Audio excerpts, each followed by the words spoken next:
Here we go.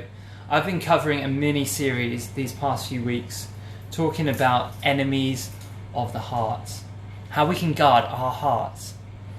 And all this is based on an awesome book by a guy called Adam Stanley. I'm just going to drop this down a little bit. By Adam Stanley, and I spoke first about the need to guard our hearts against guilt. And for guilt, the cure is confession. Then I spoke about anger, and for anger, the antidote, which is forgiveness. But this week I want to talk about greed. Greed is a really difficult topic to cover. None of us like to think of ourselves as greedy. It's widely condemned. You won't see anyone inside the church or outside of the church saying, yes, I'm greedy, that's fine, I like being greedy. No. But greed can appear in our lives in so many different ways. And greed is very sneaky. It will often disguise itself as something good. Let me give you some examples of what I may be talking about. Greed is pursuit of wealth and things. Greed is the pursuit of power and status.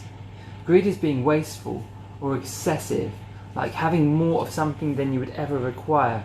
For example, toilet paper. I know lockdown measures have been starting to come in and people are panic buying toilet paper again and other goods.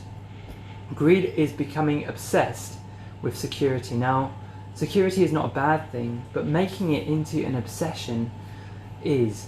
Greed often takes a bad thing, a good thing rather, like money or assets or security, and turns it into a bad thing. Greed is a pursuit of having things my way. Greed is being unwilling to share or unwilling to give cheerfully. Greed is being a poor loser. And a common theme for greed is placing greater value on something than on God. God tells us, you shall have no other gods but me. But if money and assets and stuff, which are all good things, become more important to us than the one who gave us those good things, in fact who gave us all good things, more good things than we could ever imagine, if these things become more important, then we've made them into idols and we've put them into God's place. People who struggle with greed have an oversized sense of ownership. You know, biblically speaking, we don't own anything, not even our own bodies. Everything we have is on loan from God. Every breath we breathe, every time our heart pumps, every neuron firing in our heads right now as I'm speaking to you, all of it is a gift given from God. We bring nothing, not one thing into this world, and there is nothing that we can take out of this world into the next one. But let's have a look at what Jesus has to say about this. So in Luke chapter 12, starting in verse 13, this is what it says. Then someone called from the crowd, "Teacher, please tell my brother to divide our father's estate with me." Jesus replied, "Friend, who made me a judge over you to decide such things as that?" Then he said, "Beware, guard against every kind of greed. Life is not measured by how much you own." Life is not measured by how much you own. If you take away one thing, just one thing from what I'm saying here today, let it be what Jesus is saying to us here. Life is not measured by how much you own. How different would our world be if we all lived our life on this one line? Life is not measured by how much you own.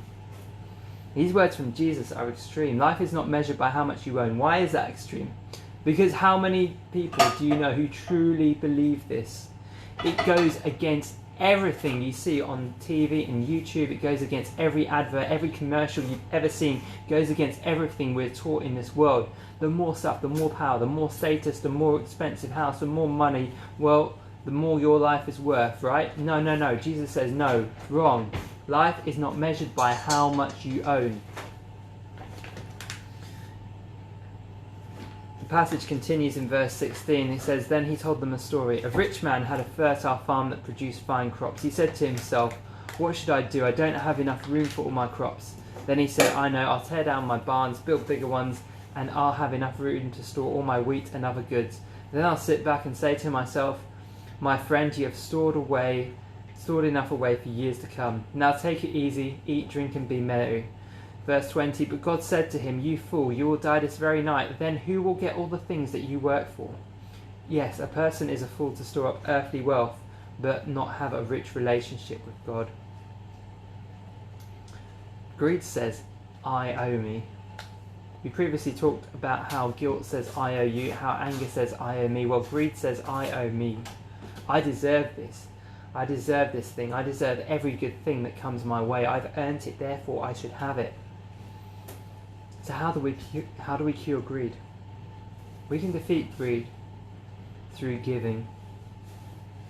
I wonder if you've ever wondered why God is so hot on giving. Why is it so important to God? Why does he command us to give? It seems strange that sometimes that God, who is already infinite, could want us to give stuff to him. Why can't he just make more stuff? Well, the answer is that our giving is not for God's benefit. Our giving is for our benefit. The things that we have, which are good, which bring us happiness, those are good things. However, they can become destructive if we become obsessed with them, and they can consume our lives. But if we're able to faithfully and cheerfully give, then we will prevent these things from ever consuming our lives. Giving can sometimes feel painful, and in fact, not sometimes, but all the time, giving is a sacrifice.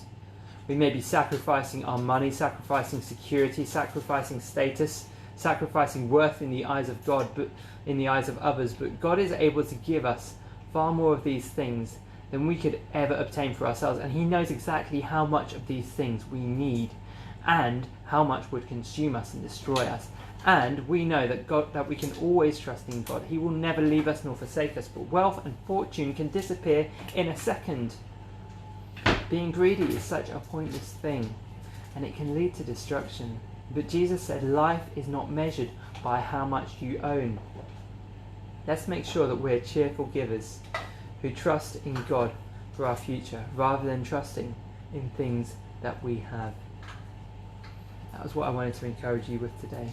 I hope that's been a blessing. I hope that has encouraged somebody, and I will leave it there for today. So that is me saying goodbye. Thank you to everyone who joined. Thank you, Mum, for saying really good. Appreciate it. And I will see you guys again on this podcast conversation, whatever we're calling this, in 2 weeks' time. So till next time, see ya. Take care.